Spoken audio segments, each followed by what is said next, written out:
18 महीने से जेल में बंद मनीष सिसोदिया को सुप्रीम कोर्ट से बड़ी राहत मिली है। सुप्रीम कोर्ट ने उनकी जमानत को मंजूरी दे दी है। इस दौरान कोर्ट ने हाई कोर्ट और ट्रायल कोर्ट को भी फटकार लगाई है। अदालत ने कहा है कि ट्रायल कोर्ट और हाई कोर्ट ने ट्रायल में हो रही देरी के पहलू को ठीक से उस पर गौर नहीं किया है, लेकिन इसके साथ ही कुछ शर्तें भी हैं जिसके तहत उनको ये जमानत दी गई है। हमारे साथ हमारे सहयोगी अमरीश हैं, उनसे जरा समझते हैं कि आखिरकार किन शर्तों पर यह बेल दी गई है मनीष सिसोदिया को। अमरीश, सिसोदिया को राहत तो मिली, 18 महीने से जेल में बंद थे, सुप्रीम कोर्ट ने बेल देकर राहत दी है, पर कुछ शर्तें भी लगाई है, क्या है वो? देखिए, क्योंकि मामला बहुत बड़ा है और दो अलग अलग एजेंसी सीबीआई और ईडी दोनों मामले की जांच कर रही है। ऐसे में कोर्ट ने साफ कहा है कि जिस तरह से हमारे सामने प्रोसीडिंग्स बड़ी थी, लगभग 400 से ज्यादा गवाह हमारे सामने प्रस्तुत हुए और लगभग 4000 से ज्यादा पन्नों की चार्जशीट हमारे सामने आई है। इससे ये जरूर है कि मामले में कुछ गंभीरता है, लेकिन चूंकि अब सारी चीजें हमारे सामने आ चुकी हैं और कुछ नया एंगल आने के लिए बाकी नहीं है, लिहाजा जांच को प्रभावित करने वाला कोई सिस्टम ऐसा हमारे सामने प्रत्यक्ष नहीं दिखता। इसलिए स्वतंत्रता का अधिकार को एक्सेस देते हुए मनीष सिसोदिया को हम बेल दे रहे हैं। लेकिन मनीष सिसोदिया के सामने शर्तें ये रखी गई हैं कि वो किसी भी प्रोसीडिंग को प्रभावित नहीं करेंगे। हफ्ते में 2 दिन यानी कि सोमवार को और गुरुवार को वो अपने जो इंचार्ज होगा ऑफिशियल पूरे जांच का, उसके सामने प्रस्तुत होंगे और पूरी अपडेट देंगे कि वो पूरे हफ्ते कहाँ या क्या कर रहे हैं। इसके अलावा उनको अपना पासपोर्ट सरेंडर करना होगा ताकि वो विदेश की किसी भी यात्रा को न कर सके, कम से कम बिना मंजूरी के तो बिल्कुल ही न कर सके। इसके साथ साथ जितने भी सरकारी दफ्तर हैं जहां पर जाके वो इस तरह की कोई चीज या कोई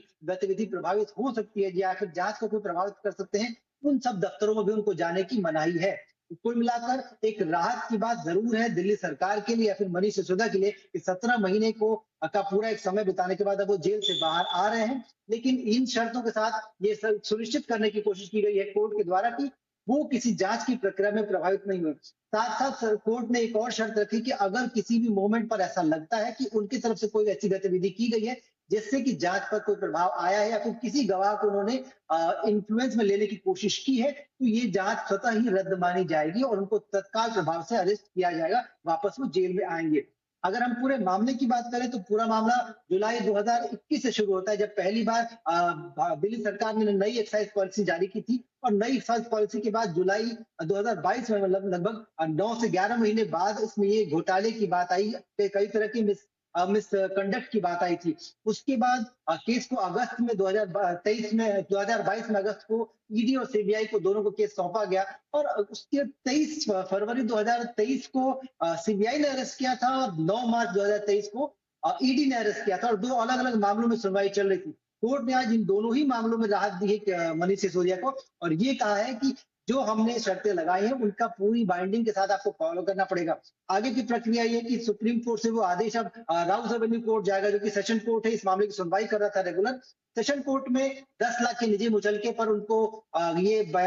जमानत दी जाएगी और उसके बाद ये आदेश की कॉपी जो कि राउस रेवेन्यू कोर्ट से है वो जेल में जाएगी और जेल के बाद जो हमारी जानकारी के अनुसार लगभग 6:30-7 बजे के आसपास वो ऑर्डर जेल में जाएगा और उसके बाद रिलीज का ऑर्डर या फिर रिलीज करेगा जेल उनको। तो कुल मिलाकर सिसोदिया अपने घर लगभग रात में 9:30-10 बजे के आसपास पहुंच सकते हैं, लेकिन ये जरूर कहा जा सकता है कि पूरे मामले में 17 महीने से जो स्टॉपेज लगा था मनीष सिसोदिया पर, वो रिलीफ मिला है उनको और वो अब जेल से बाहर आ सकते हैं। सुप्रीम कोर्ट ने उनको सशर्त जमानत दे दी है।